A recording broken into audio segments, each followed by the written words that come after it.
बिस्मिल्लाहिर्रहमानिर्रहीम। अस्सलाम वालेकुम। कैसे हैं दोस्तों? उम्मीद है खैरियत से होंगे। ये हमारे पास 1 किलो आलू अगर छोटा है तो चलेगा, बड़ा है तो वो भी चलेगा। सबसे पहले हम करेंगे आलू को 2 हिस्सों में, इस तरीके से इसके करेंगे 2 हिस्से। तमाम आलू इसी तरीके से 2 हिस्से करेंगे।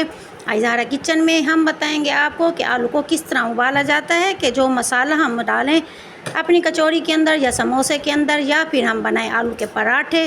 तो झटपट आलू हमारे पास तैयार हो, हम उठाएं फ्रीज़र से और उसके पराठे, कचौरी, तमाम चीज़ झटपट तैयार कर लें। इसके लिए सबसे पहले आलू को उबालना पड़ता है। आलू किस तरह उबाला जाए कि तमाम मसाला उसके अंदर अच्छा सा शामिल हो जाए, और जैसे ही हम पकोड़े बनाएं या फिर बनाएं कचौरी या बनाएं अपने पराठे, झटपट उठाएं अपना मसाला और तमाम चीज़ें जल्दी जल्दी तैयार कर लें।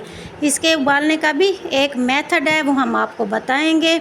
हमने अपने आलू को इस शेप में काट लेना है। इस तरीके से तमाम आलू हम काट लेंगे। और हमारा नीम गर्म हो चुका है। सबसे पहले इसमें 1/4 नमक डालेंगे, साथ ही हम इसमें डालेंगे हल्दी 1/4। शामिल करने के बाद इसमें शामिल करेंगे हम अपने ये आलू जब भी हमने काट के रखे थे, तमाम आलू इसमें शामिल करेंगे। करने के बाद अब इसे ढक देंगे दम की कंडीशन में। जैसे हमारा आलू गलेगा फिर चलेंगे अगले स्टेप की तरफ। रेसिपी के एंड तक रहिएगा हमारे साथ। हमारे चैनल को लाइक, शेयर और सब्सक्राइब ज़रूर कीजिए। 15 से 20 मिनट गुजर चुके हैं। चलें आइए दोस्तों चेक करते हैं कि हमारा आलू कितना उबल चुका है। ये देखें, कांटा उठाएं या फिर छुरी उठाएं, उसे इसके तरह इसके अंदर डालें। ये छुरी हमारे अंदर तक जा चुकी है, ये साइन है कि आलू हमारा अच्छा सा उबल चुका है। अब इस सब आलू को निकालेंगे अपनी प्लेट के अंदर। फिर चलेंगे अपने अगले प्रोसीजर की तरफ, किस तरह हमने अपने आलू को उबालने के बाद सेव करना है।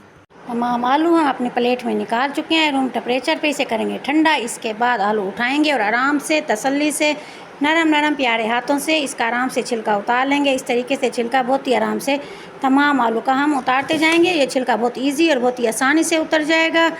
अल्हम्दुलिल्लाह, माशाल्लाह। देखिए जनाब, आलू की छिलकी हम उतार चुके हैं। नमक और हल्दी इसमें शामिल कर चुके थे, इसलिए आलू अपनी खूबसूरत सी शेप में आ चुके हैं। अब इसे एयर टाइट बैग में, एयर टाइट जार में डालने के बाद फ्रीज़र में 1 से 2 हफ्ते के लिए आप इसे महफूज कर सकते हैं।